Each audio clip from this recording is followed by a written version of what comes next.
Operation Sindoor could have been better. 26/11 Success.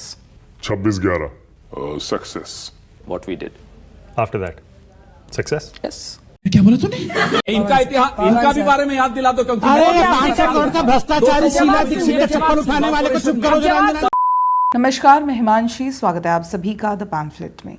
News 24 channel पर दिए interview में कांग्रेस के प्रवक्ता तपस्वी पवन खेड़ा ऐसी बात कराए कि कांग्रेस मुंह दिखाने लायक भी नहीं रही। इस पूरे इंटरव्यू में पवन खेड़ा ने इतनी डींगे हाँकी कि सुप्रिया सुनीत तो छोड़िए, राहुल गांधी भी शर्मा गए होंगे। अब देखिए, पत्रकार ने जो पवन खेड़ा के साथ रैपिड फायर राउंड में सवाल किए तो जवाब देते देते पवन खेड़ा की भी धड़कनें तेज हो गईं और सीधे का उल्टा, उल्टे का सीधा कर गए। यानी ऑपरेशन सिंदूर को कुड हैव बीन बेटर बताते हैं और 26/11 आतंकी हमले को success what we did after that बताते हैं। Very brave. Operation Sindoor Could have been better. 26/11 Success. What we did. After that success. Yes. ऐसे में सवाल है कि 26/11 आतंकी हमले के बाद कांग्रेस ने क्या किया? पवन खेड़ा जी, क्या किया? कोई बड़ी कार्रवाई या कोई बड़ा ऑपरेशन पाकिस्तान के खिलाफ किया गया? आतंकियों के खिलाफ कोई रणनीति बनाई गई? कुछ नहीं किया। पार्टी करने के अलावा, शेरवानी बदलने के अलावा।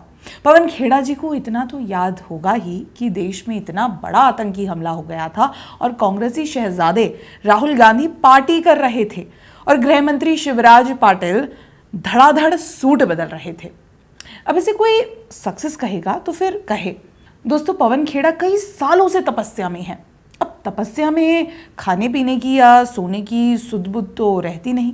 शायद यही कारण है कि वे 26/11 के बाद हुई सरकारी कार्रवाई को सक्सेस बता रहे हैं। पर यह मानना पड़ेगा कि ऐसा करने के लिए अलग लेवल की बेशर्मी चाहिए। संयोग देखिए कि वो बेशर्मी पवन खेड़ा के पास है। ये कांग्रेस पार्टी के लिए अच्छी खबर है। अब बात निकली है तो फिर दूर तलक जाएगी। ऐसे में हम भी पूछेंगे कि कांग्रेस कहीं इस बात को भी अपना सक्सेस तो नहीं मानती है कि वो हमले के लाइव टेलीकास्ट को रोक नहीं सकी, या फिर इस बात को भी सक्सेस मानती है कि एनएसजी के कमांडोज घटनास्थल पर देर से पहुंचे, या फिर इस बात को सक्सेस मानती है कि पाकिस्तान को मोटा सा डोजियर सौंप कर अपने हाथ झाड़ लिए। हाथ इसलिए क्योंकि हाथ ही कांग्रेस का चुनाव चिन्ह है। चुनाव चिन्ह इसलिए क्योंकि अमेरिकी प्रेसिडेंट बराक ओबामा ने अपनी किताब में बताया कि जब उन्होंने तत्कालीन पीएम मनमोहन सिंह से पूछा कि 26/11 के बाद भारत ने पाकिस्तान पर कार्रवाई क्यों नहीं की, तो मनमोहन सिंह ने कहा कि कार्रवाई इसलिए नहीं हुई क्योंकि कांग्रेस पार्टी को डर था कि अगर कोई कार्रवाई होती तो मुस्लिम वोट बैंक उसके हाथ से निकल जाता। अब बताइए, कार्रवाई ना करके कांग्रेस पार्टी दोबारा सत्ता में आ गई तो मुस्लिम वोट बैंक को दूर न जाने देने को सक्सेस नहीं कहेंगे तो और क्या कहेंगे भाई? इस मामले में पवन खेड़ा से हम सहमत हैं। या शायद खेड़ा इसलिए कह रहे हैं क्योंकि 26/11 आतंकी हमले को भगवा आतंक का नाम दिया गया, या फिर इसलिए क्योंकि 26/11 आतंकी हमले के बाद तमाम जगह और हमले हुए, बॉम्ब ब्लास्ट हुए। अच्छा, इन बॉम्ब ब्लास्ट के बारे में भूल गए हों तो हम याद दिला देते हैं। 13 फरवरी 2010 पुणे बॉम्ब ब्लास्ट, 7 दिसंबर 2010 वाराणसी बॉम्ब ब्लास्ट, 13 जुलाई 2011 मुंबई बॉम्ब ब्लास्ट, 7 सितंबर 2011 दिल्ली बॉम्ब ब्लास्ट, 21 फरवरी 2013 हैदराबाद बॉम्ब ब्लास्ट आदि आतंकी हमले। शायद ये सब कुछ 26/11 आतंकी हमले के बाद कांग्रेस की सफलता ही है जो वो भारत को इतनी सुरक्षा दे पाई। आतंक का तो जैसे नामो निशान ही नहीं था। ये तो बस उनका डेलेलू है जिसके बारे में पवन खेड़ा चौड़ से बता भी रहे हैं। जो भी कहो, मगर पवन खेड़ा भी क्लास के उसी चापलूस और रट्टा मारने में माहिर ओवर कॉन्फिडेंट बच्चे की तरह ही हैं जिससे 2-4 सवाल आउट ऑफ सिलेबस पूछ लो तो या तो गुड़गोबर करता है या तो अपने राज उगलने लगता है। पवन खेड़ा भी कुछ समय से ओवर कॉन्फिडेंट होकर घूम रहे हैं। शायद पार्टी वालों से कोई स्पेशल ट्रीटमेंट मिल रहा है। अब क्या मिल रहा है क्या नहीं, उस पर क्या ही बात करें।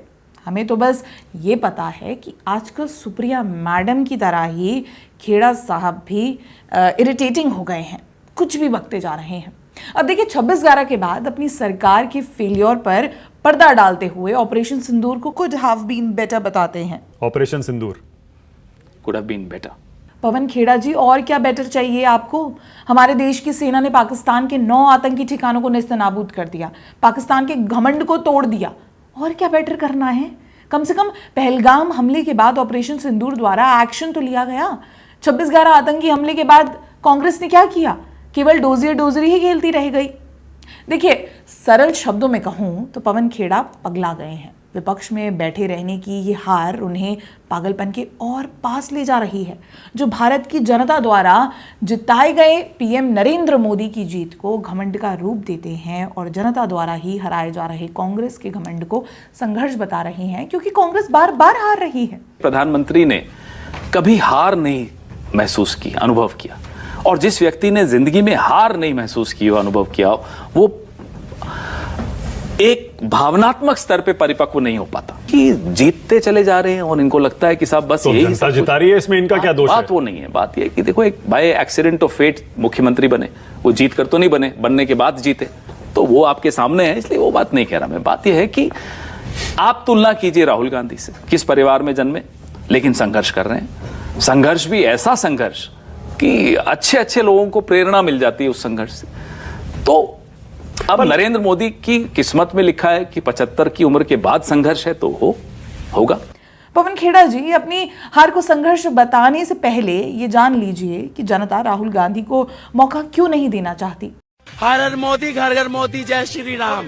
राहुल गांधी को मौका देंगे? वो तो हमारे जैसा भैया, उसको क्या मौका देंगे? देखिए, इसमें गलती राहुल गांधी की भी नहीं है। अब शहजादे को बचपन से पार्टियों के अलावा राजनीति या समाज का ज्ञान दिया होता तो क्यों नहीं जीतती कांग्रेस। कांग्रेस का युवा विपक्ष में बैठे रहने का सबसे बड़ा कारण ही राहुल गांधी और उनका बचपना है। बुढ़ापा आ गया है और बचपना आ गया नहीं। पता नहीं राजनीति कब सीखेंगे।